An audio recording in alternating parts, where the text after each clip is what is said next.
Deus, a paz do Senhor Jesus, igreja.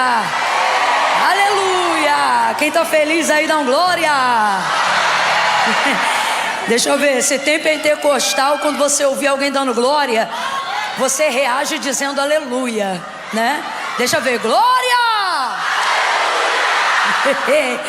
Maravilha, é sempre bom poder retornar a Brasília. Feliz em conhecer a igreja de vocês hoje aqui. É uma honra, eu tenho certeza que foi o Senhor quem preparou esse dia. Como disse o salmista, este é o dia que o Senhor fez. Eu queria que você entendesse isso.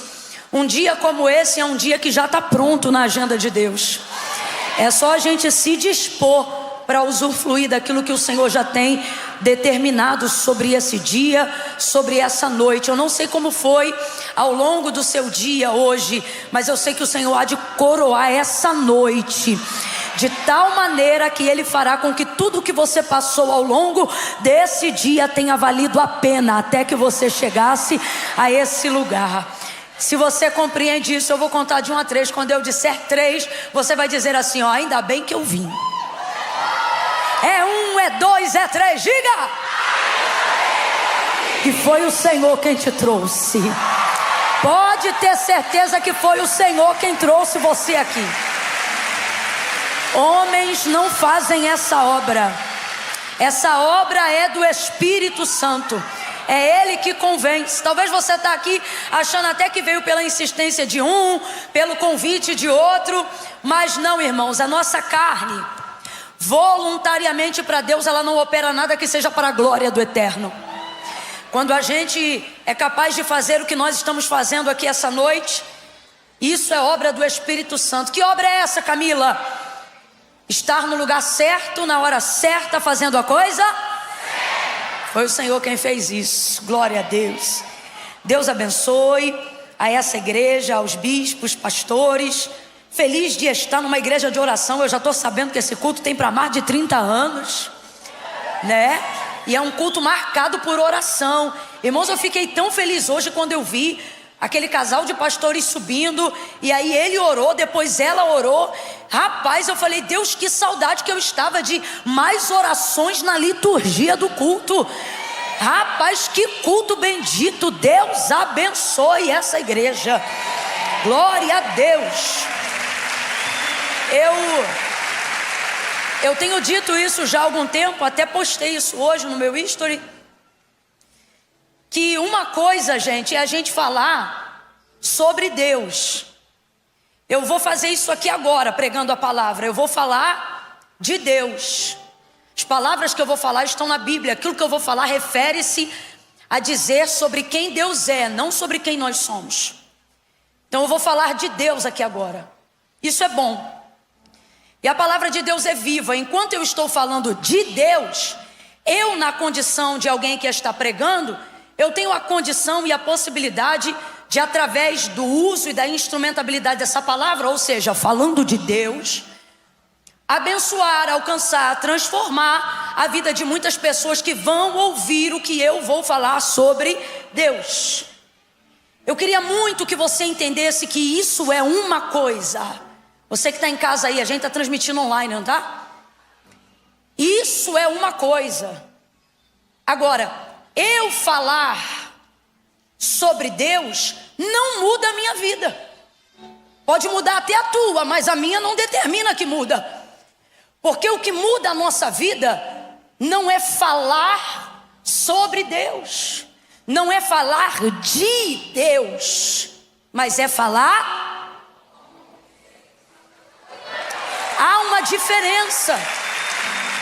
Quem você acha que naquele grande dia... Isso aí é a guitarra? É a guitarra? De vez em quando tu dá um gemido. Fica à vontade, tá? Pode ficar à vontade. Ministério de louvor, fica à vontade também. Pode sentar, daqui a pouco a gente sentido de novo. Não vai embora não, fica na minha vista. Fica por aqui mesmo, vai dando um glória a Deus junto comigo. Você da bateria, viu que Deus pegou a gente? Não dá uma de sóbrio não. Vem na loucura, tá? Você também, fica à vontade. Tudo que tem fôlego. Então veja. Quem você acha que naquele grande dia vai ouvir assim, ó: em teu nome eu fiz maravilhas, em teu nome eu curei. Gente, um ímpio que não é provido de dom, que não é provido de vocação, quem cura, o homem ou Deus? E isso tem que estar no exercício de um dom. Então, para o homem ter alguma coisa em nome de Deus, Deus tem que ter dado para ele, sim ou não? Agora, dom determina a salvação de alguém? Você pode fazer uso no exercício do dom e mesmo assim não estar tendo uma vida que vai te garantir a eternidade, sim ou não? Não é isso? Então vamos lá, quem você acha que naquele grande dia vai ouvir assim, ó: em teu nome eu curei, em teu nome eu fiz maravilhas? É o ímpio que está lá fora? É o ateu? É o cara que não quer saber de Deus? Estou dando aqui exemplos e categorias. Você acha que são essas pessoas que vão ouvir aquelas palavras naquele grande dia? Quem você acha que vai ouvir isso aí, gente? Quem está curando, quem está fazendo maravilha, quem está pregando, tem que estar no exercício do uso do dom ou de alguma coisa para ouvir essa palavra. Porque eles não vão dizer, de acordo com as palavras de Jesus: em teu nome eu tentei. Eles não vão dizer isso. Em teu nome eu fingia. Não, em teu nome eu curei. Então curou mesmo. Em teu nome eu preguei. Eu estou agora estendendo a atuação. Eu salvei, eu dirigi culto, eu cantei, eu pastoreei. E nada disso determina, irmão, porque não é sobre o quanto você é capaz de falar dele, é o quanto você se dedica a falar. Tua comunhão, teu relacionamento com Deus, é isso que determina. É a nossa relação, é a nossa intimidade com Deus. Estou falando besteira ou tem alguém entendendo o que Deus está falando aqui? Aleluia, aleluia, aleluia. Aí vem a pergunta que não quer calar: está falando com Deus? A maioria de nós fala de Deus até o dia inteiro. Fala de Deus com os amigos, fala de Deus no WhatsApp. A gente vê um acontecimento e diz: rapaz, isso aí é coisa de Deus, é coisa que Deus faz. E tudo isso é muito bom, mas eu preciso lhe falar a verdade: que a nossa liturgia, não só no culto, mas que a nossa vida dentro de casa não seja terceirizada por ouvir mensagem no YouTube. Não seja terceirizada por ficar sempre esperando que alguém ore por nós. Porque naquele grande dia isso não será o suficiente, porque não é o quanto eu falo dele, mas o quanto nesse tempo eu me dediquei verdadeiramente a falar com ele. E não foi para isso o sacrifício de Cristo? Para nos ligarmos novamente ou diretamente a Deus? Sim ou não? Sim ou não? Então não subestime o tamanho do poder que o Senhor nos confiou. E Camila, por que você está dizendo isso? Porque eu percebi aqui numa atmosfera espiritual que para alguns receber a oração é maravilhoso, mas é muito fastigante, né? 2 minutos de oração parece 2 horas. Vou falar como Deus está mandando, é porque tu está sem fluxo, tu fica pesado. Agora quando você tem fluxo de oração, 2 horas parece 20 minutos. Você não quer sair daquele lugar? Camila, já abriu a Bíblia, já começou a pregar? Não, mas eu não vim aqui trazer um sermão, eu vim aqui falar o que Deus quer que seja dito. E Ele está falando conosco nessa noite.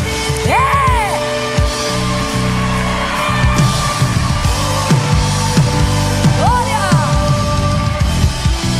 Quem entendeu, diga amém. Vamos para a segunda mensagem da noite. Evangelho de Jesus segundo escreveu João, capítulo de número 4. Oh glória. Evangelho de Jesus. Quem trouxe Bíblia aí? Diga. 12 pessoas. Quem ainda anda com Bíblia na mão? Eu vou deixar para falar disso outro dia. Muita coisa para um dia só. Irmãos, andar com esse livro é um privilégio. A palavra de Deus é a palavra de Deus aonde quer que ela esteja. Amém ou não amém? Seja pintada numa parede, escrita num papel ou num aplicativo. A palavra de Deus é a palavra de Deus aonde quer que ela esteja. Então isso aqui não é uma crítica, é uma dica. Porque hoje em dia o politicamente correto deixou as pessoas tão chatas que a gente já tem que pedir desculpa antes de falar o que quer dizer. Irritação, chatice, gente mimada. Sem paciência, sem paciência. Então presta atenção, a palavra de Deus é a palavra de Deus aonde ela estiver. Se isso não fosse verdade, logo que aquele grupo extremista que havia saído da América e retornou, me ajude a lembrar.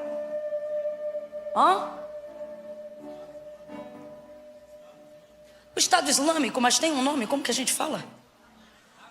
Isso! Não vou reproduzir no microfone, mas todo mundo ouviu, porque às vezes esse tipo de coisa derruba o vídeo no canal. Mas quando esse grupo voltou a exercer o poder, logo na primeira semana, eu nunca mais vou esquecer dessa notícia.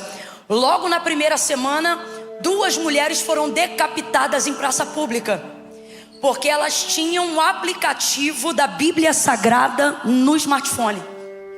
Então isso prova o que eu estou dizendo. A palavra de Deus é a palavra de Deus em qualquer lugar, aonde ela estiver, ela é a palavra.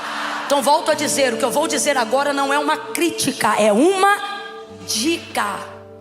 Você acha que alguém que está disposto a morrer para não negar a Deus, por estar carregando a palavra num aplicativo, não gostaria de ter o privilégio de carregar esta palavra num livro? Sim ou não? Andar com a Bíblia não é uma questão só de necessidade, é uma questão de honrar um privilégio. Se esse livro não fosse tão importante quanto de fato ele é, por quê? Porque todas as vezes que alguém quer fazer uma reformulação na sociedade, não começa por alguns clássicos como O Pequeno Príncipe, ou alguns outros que são mundialmente famosos e conhecidos, mas sempre começam por esse. Quando Hitler desenvolveu a ideia de promover uma raça ariana, o primeiro livro que era alvo nas bibliotecas era a Bíblia Sagrada. Eu me lembro que quando eu me converti, eu demorei a sair de casa com a Bíblia. Eu colocava ela ou na bolsa da minha mãe ou na bolsa de algum amigo que fosse crente, porque eu sabia que se me vissem com a Bíblia na rua, iam saber que eu estava indo para a igreja, e eu tinha vergonha de ir para a igreja, porque para mim ser crente era cafona. Para mim ser crente era dar o atestado de otarice. Então eu não queria que ninguém me visse com a Bíblia. E eu percebia que outras pessoas desenvolviam o mesmo comportamento, colocando a Bíblia em sacola, para que ninguém visse. Por quê? Porque não é apenas um livro, é um símbolo. E eu percebo a gente diminuindo o privilégio de uma liberdade que a gente pode usufruir isso. Então eu vou dizer pela 4ª vez, não é uma crítica, é uma... Ande com a sua Bíblia quando você vier para a igreja. Usa ela, folheia ela, gasta ela, sente ela. Sabe? Esse aqui é incompetitivo, insubstituível, é único. Eu já disse isso certa feita, mas vou dizer de novo. Rui Barbosa não exercia o mesmo nível de cristianismo que a gente exerce hoje. Então eu não estou falando de protestantismo, mas tão somente de cristianismo. E como grande filósofo, entre outros atributos que ele tinha para ser ouvido pela sociedade como um todo, independente de nicho, Rui Barbosa disse algo que me maravilhou. Ele dizia o seguinte ao ser questionado sobre que lugar a Bíblia deveria ocupar numa biblioteca. E ao perguntarem para ele qual era o lugar ideal para botar a Bíblia, ele respondeu a levar os questionadores a pensarem do jeito que ele respondeu, dizendo: coloque ela onde quiser, para poder fazer parecer que ele estava desdenhando, mas na verdade era o contrário. Coloque ela onde quiser. E aí ele continuou e disse: pode colocar ela onde quiser. Por quê? Se colocar no fundo de todos os livros, será a base de toda inscrição que vale a pena. Se colocar no meio, será o centro de tudo aquilo que já foi dito. E se colocar no topo, será a coroa de tudo aquilo. Oh, gente, alguém entendeu o que é que ele quis dizer? Aleluia! Meu Deus! Os privilegiados, levantem, levantem, levantem. Levantem os privilégios. Ô Camila, mas aí quem não trouxe vai ficar chateado. Cada um com a sua consequência. Eu trouxe a minha. Quem trouxe, exerce o privilégio. Exerce o privilégio. Rapaz, eu sou da época que Bíblia era artigo de presente, não só para estudo, mas para ir para a igreja, para levar para a igreja. Eu particularmente uso muito a minha por 2 motivos. Primeiro, porque Spurgeon diz que quando você encontra a Bíblia de alguém caída aos pedaços, provavelmente ela pertence a alguém que está inteiro. Segundo, porque eu tenho pavor de um dia acontecer alguma coisa tecnológica e por algum motivo como esse que a gente viveu recentemente, politicamente falando agora, com aquele aplicativo onde a gente podia expressar determinadas opiniões. E eu tenho medo de acontecer alguma coisa como no Afeganistão, por exemplo, e de repente por algum motivo, sobre o respaldo de que isso ou aquilo é laico, a gente perder esse acesso. E aí eu penso assim, mano, já pensou eu, uma serva de Deus, frequentando a igreja, e de repente alguém diz assim: abra sua Bíblia no 1º livro dos Reis, e eu para lá e para cá, porque me desabituei aonde ficam os textos, de tanto só digitar na lupinha e aparecer. Aí eu penso, rapaz, a minha cara já queimava quando eu comecei a caminhar e o povo abria rápido e eu tinha que ir lá no índice e ver qual era o número da página, porque o apóstolo Paulo orientou, ele disse: procura apresentar-te ao Senhor teu Deus como obreiro que maneja bem a palavra da verdade e que não tenha do que se envergonhar. Coisa linda é quando a gente vê um crente que fala: abre a Bíblia em tal lugar, ele vai lá. As nossas gincanas de antigamente tinha esse exercício. Botava os 2 grupos. Irmão, o pau cantava, mas era crente. Porque gincana a gente esquece das coisas, a gente quer ganhar. E eu me lembro que ficava um grupo de um lado e um grupo do outro. E aí dizia assim, qual era o exercício? Falava o livro, aí falava livros mais difíceis, né? Falava o livro e aí quem abrisse a Bíblia primeiro ia pontuando na gincana. Vamos voltar a fazer essas brincadeiras aí para ver o que acontece. Não é? João capítulo 4. Vou ver agora, olha lá. Vai. Vamos lá, gente. Evangelho do Senhor Jesus, segundo escreveu João, capítulo de número 4. Deus colocou uma palavra no meu coração.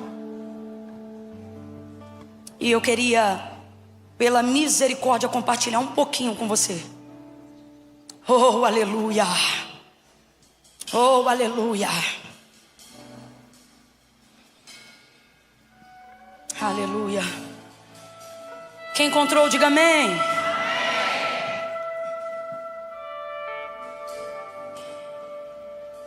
Versículo 3 em diante, diz assim o texto: ele deixou a Judéia e voltou outra vez para a Galileia. Ele deixou a Judéia e voltou outra vez para a Galileia. E era-lhe necessário passar por Samaria.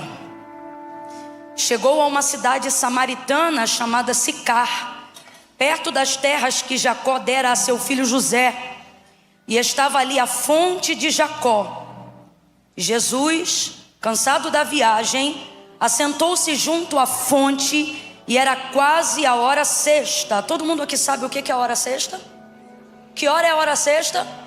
Meio-dia. Jesus, cansado da viagem, assentou-se junto à fonte e era quase meio-dia.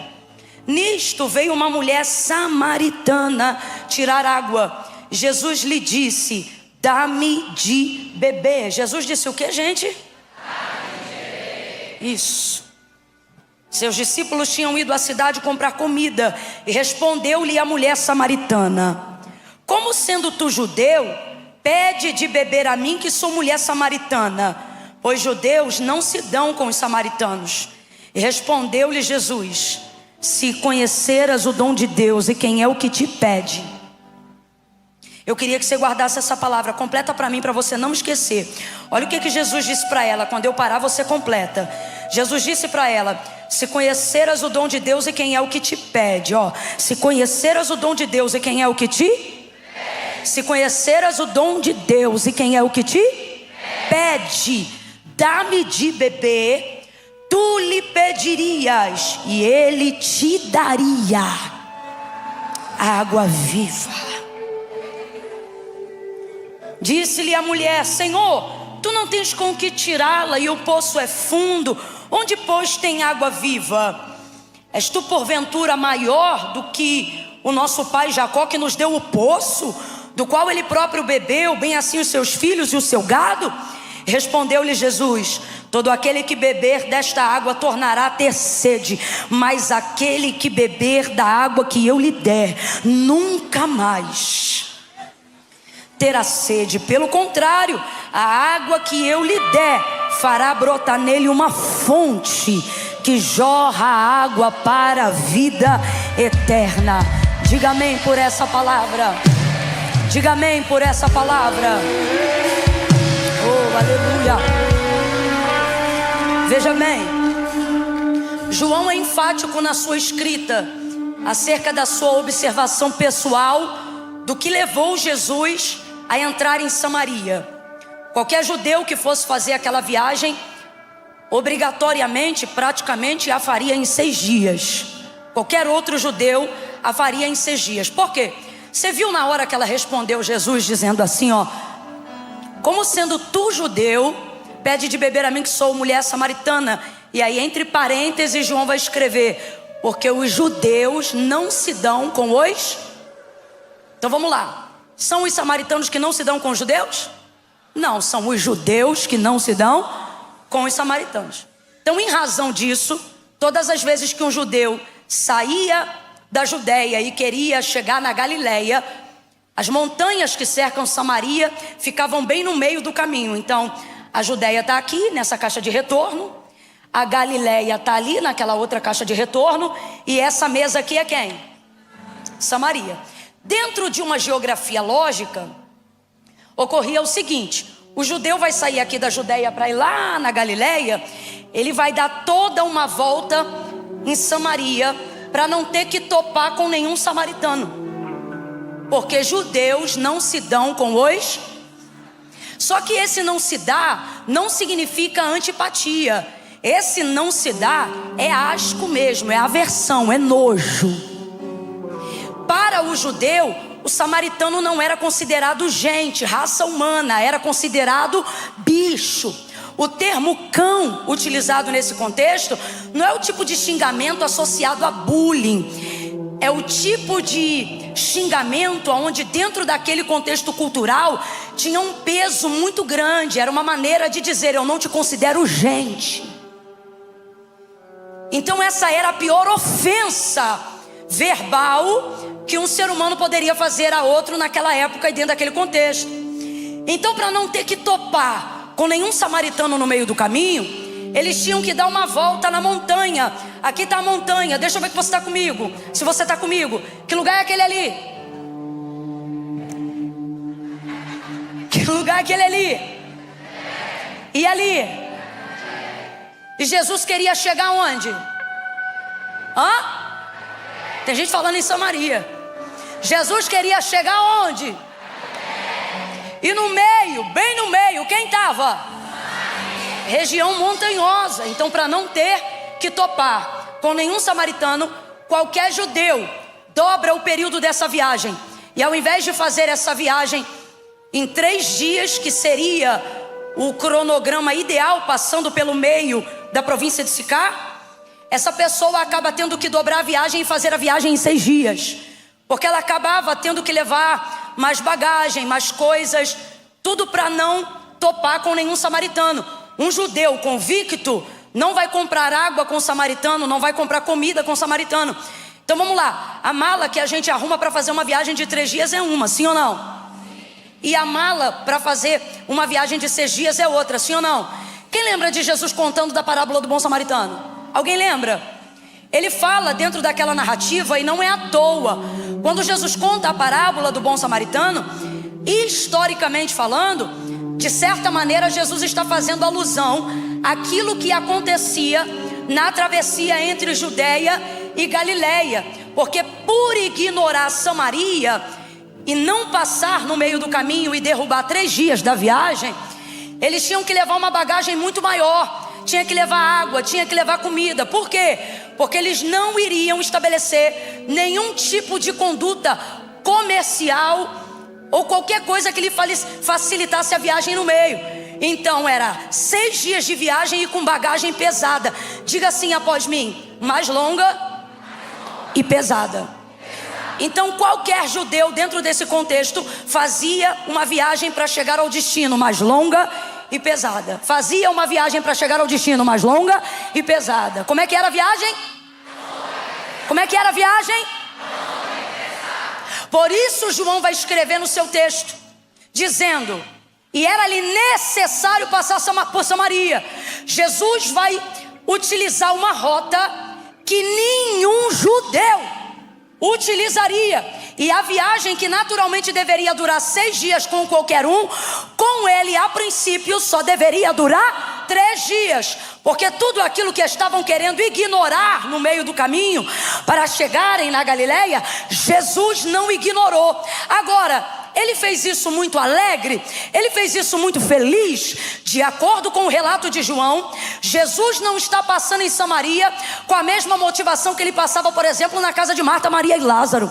Lá o texto vai dizer em João 11, se não me engano, que quando Jesus ia lá, o texto diz: e Jesus amava a Marta, a Maria e a Lázaro. Então você vai ver que Jesus tinha afinidades pessoais com aquela família, independente de exercício ministerial, diferente da passagem dele por Samaria. Aqui João está percebendo que ele não está indo só por espontaneidade, mas ele está indo para cumprir um exercício ministerial. Ou seja, eu não estou indo só porque eu gosto, eu não estou indo só porque eu quero, eu estou indo para fazer o que precisa ser feito. E o que precisa ser feito? Levar salvação ao perdido, levar restauração ao pecador, promover uma saída para aqueles que atravessaram a porta do erro, a porta do pecado, mas não sabem como retornar.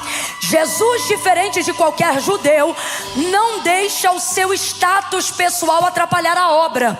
Jesus não deixa o número de seguidores do seu Instagram prejudicarem a sua opinião sobre algo ou alguém.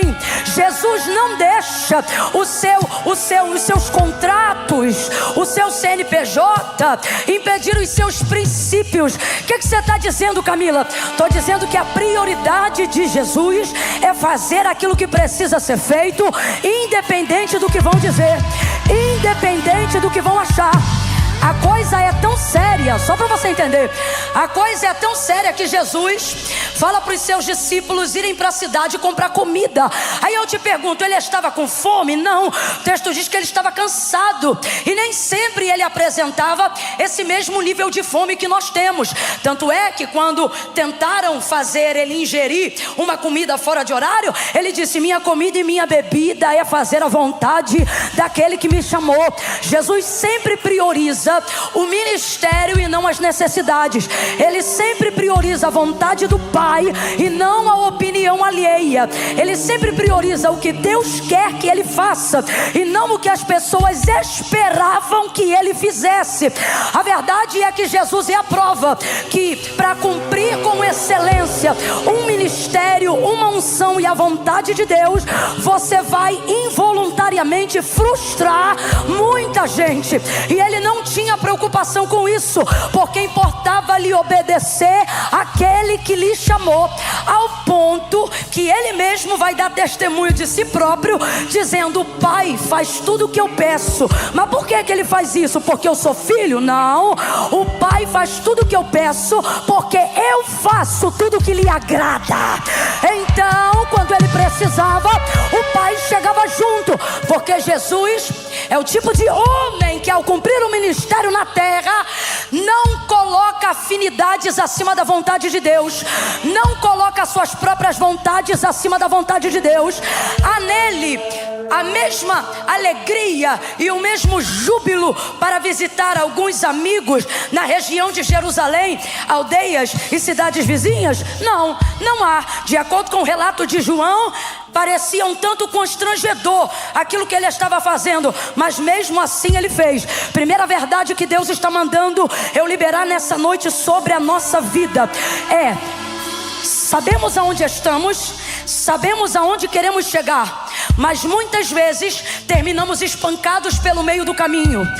Terminamos pesados demais para concluir a viagem, porque estamos dando mais atenção ao que os outros esperam de nós do que ao que Deus delegou para que nós fizéssemos.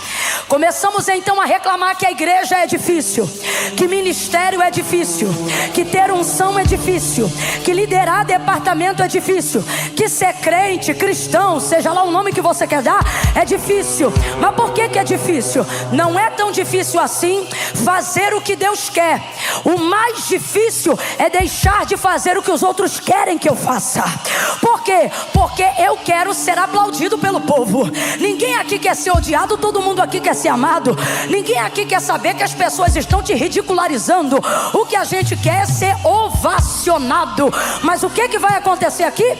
Até os mais chegados, Jesus vai dar para eles um outro rumo, para que eles não o impeçam ou o atrapalhem de fazer o que ele precisa fazer. E o que ele vai fazer? Conversar com uma mulher samaritana. E isso não era ético, isso não era culturalmente, dentro daquele contexto, uma formalidade aceitável. E aí que ele tirou temporariamente de perto dele até aqueles que mais amavam ele. Camila, eu não estou entendendo. Vai entender.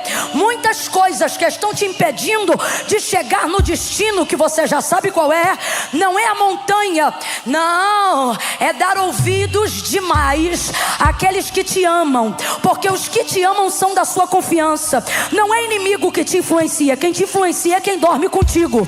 Quem te influencia é quem te ajuda. Quem te influencia é quem te apoia. Camila, o que você está dizendo? Você não está entendendo errado, não. É isso mesmo que você está entendendo. Significa que às vezes o nosso maior impedimento em fazer o que Deus quer que nós façamos não são os inimigos, é a preocupação de desagradar quem nos ama. Então a gente ouve eles acima da voz de Deus, obedece eles acima da voz de Deus. Agora, você não conhece a voz de Deus? Eu não conheço a voz de Deus? É claro que nós conhecemos, ou pelo menos estamos buscando conhecer a vontade de Deus. O que Jesus sabia? Que o destino era Galileia.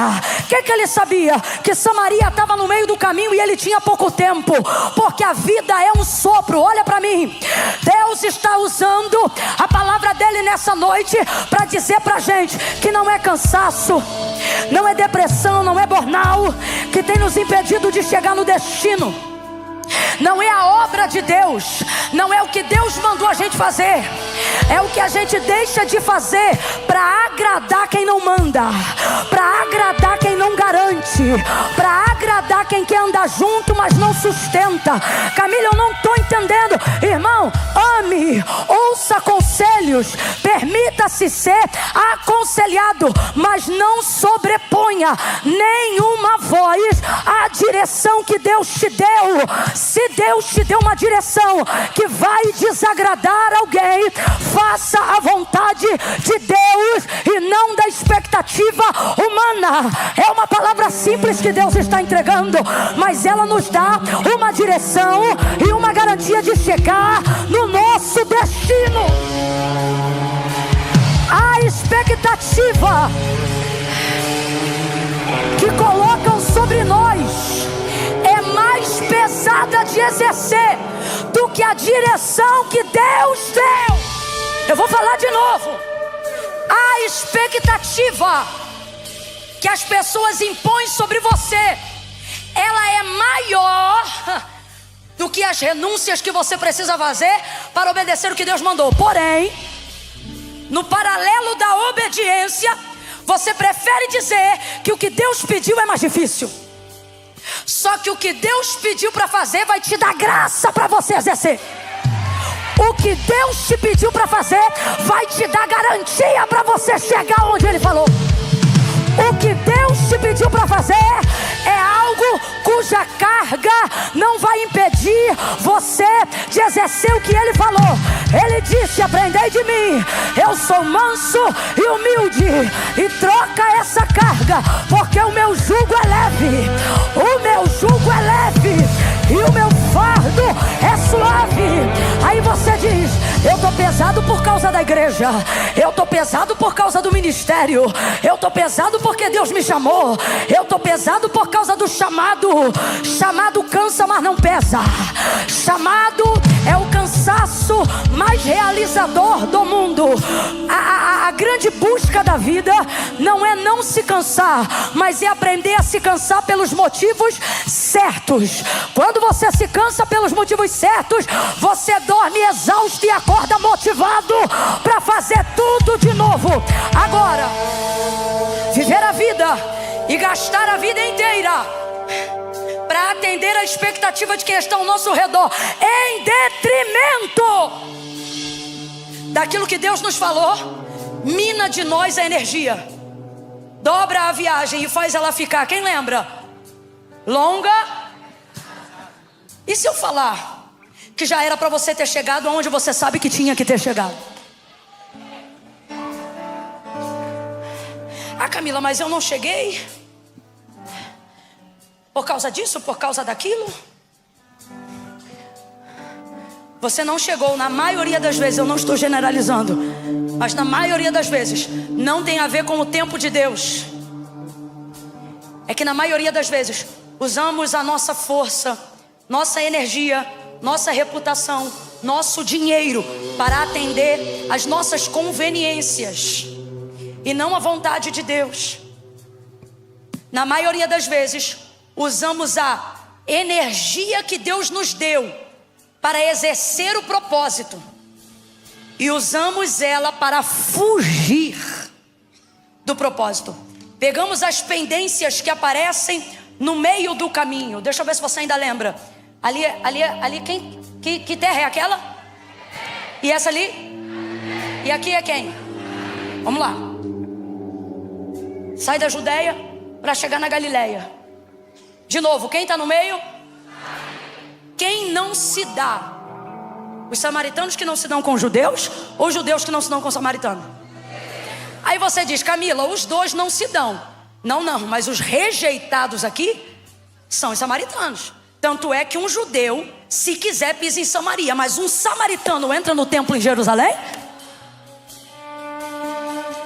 Quando essa mulher confessa o pecado dela, ela deseja levar uma oferta para expiação desse pecado. Aí Jesus vai dizer assim para ela, tu sabes que a salvação vem dos judeus. O que ele está dizendo para ela? Você sabe que quem errou foram vocês. Você sabe que quem miscigenou a raça e perverteu a liturgia legítima e original de adoração foram vocês. Então quem está errado? Você está com medo de falar? Eu não estou dizendo que é certo tê-los chamados de cães, e nem que agora eles não estejam corretamente ofendidos. Mas quem começou tudo? Quem está vivendo a consequência do seu erro? Bora, quem? Os samaritanos. Os samaritanos. Então nós identificamos que essa geografia aqui, ó, Samaria é uma terra de errados. Meu destino é certo. Eu não quero ter que passar em um lugar onde tem pendências antigas por causa de erro que essa própria gente cometeu. Então todo judeu que ignora Samaria está mandando de certa maneira uma mensagem social. Qual? Problema é de... Só que um problema que aparece no meio do caminho do seu destino manda uma mensagem para você. De fato, você pode não se envolver por pensar assim, não fui eu que causei esse problema. Ou você pode fazer como fez Jesus, entender que não foi você que causou o problema, mas que você tem poder para... Foi Jesus que causou a guerra entre judeus e samaritanos? Não foi. Jesus tinha alguma coisa a ver diretamente com o problema que ocorreu entre judeus e samaritanos? Não tinha. A verdade é que há sobre nós o poder e a autoridade para, no nome de Jesus, resolver pendências que estão no meio do caminho que nos leva ao nosso destino. Mas preferirmos fazer como a maioria, ignorar. Só que Jesus nos reuniu aqui nessa noite para dizer, e se eu te disser que é ignorar que está minando sua força. Vou falar rasgado que é para todo mundo entender. Que é você sentir raiva do que fizeram, que está esgotando a sua autoridade para resolver o problema que não foi nem você que causou. Vou perguntar de novo: Jesus criou esse problema? Jesus criou esse problema? Então por que ele está passando lá? Porque ele vai resolver. Irmãos, eu não estou pregando para jardim de infância não. Uma mensagem como essa é Deus dizendo que nós estamos prontos para alimento sólido. E sabe o que é que ele está dizendo? Ei, volta aqui, presta atenção. E sabe o que é que ele está dizendo para nós? Pare de fugir dos problemas. O teu ministério não é um ministério que foge, é um ministério que resolve. O teu testemunho não é de fuga, é de solução. Você não foge da quimioterapia, você vai fazer a quimioterapia cantando e louvando ao Senhor. Um crente convicto não foge da montanha, ele entra nela e começa a resolver o que está fora do lugar. Eu estou sentindo uma autoridade muito grande aqui. Deus vai empoderar homens e mulheres para entrarem em situações aonde alguém diz: não se mete não, deixa isso para lá. Eles que são assim ou assado, que se entendam. O problema é que nessa de deixa para lá, o departamento está quebrando, a igreja está rachando, a família está dividida. Cada hora o Natal tem que ser na casa de um, porque se o B tiver, o A não vai, e é todo mundo parente. Deus está dizendo: até quando tu vai deixar essa montanha esmagar tuas relações, esmagar tua vida emocional? Pois a partir de hoje tu vai entrar nessa montanha e vai deixar claro que o problema você não criou, mas que a unção para resolver está com você. Pega na mão de quem está do teu lado. Eu estou sentindo uma graça de Deus. Segura a mão, segura a mão. Segura. Me dá tua mão, mulher. Segura a mão de quem está do teu lado aí agora. Segura de qualquer jeito não. Ai, irmã Camila, mas eu não conheço. Não precisa conhecer. Deixa ele perceber que não é uma noite de entretenimento gospel, nem de evento. Você que está de pé aí atrás, se não quiser eu te dar a mão, chapa a mão no ombro do vizinho e deixa ele perceber que você está ao lado de um profeta do eterno. Pega na mão dele. Grite assim comigo: é este mês. Diga: é este mês que montanhas não vão te atrapalhar. Sacode ele e diz: tu vai entrar lá, tu vai atravessar essa montanha, vai ganhar tempo, vai ganhar leveza, vai ganhar autoridade, vai resolver problemas e demandas antigas. Você vai resolver, você vai resolver. Essa briga por herança vai acabar, esse problema vai acabar, você vai resolver. Eu estou sentindo graça de Deus aqui.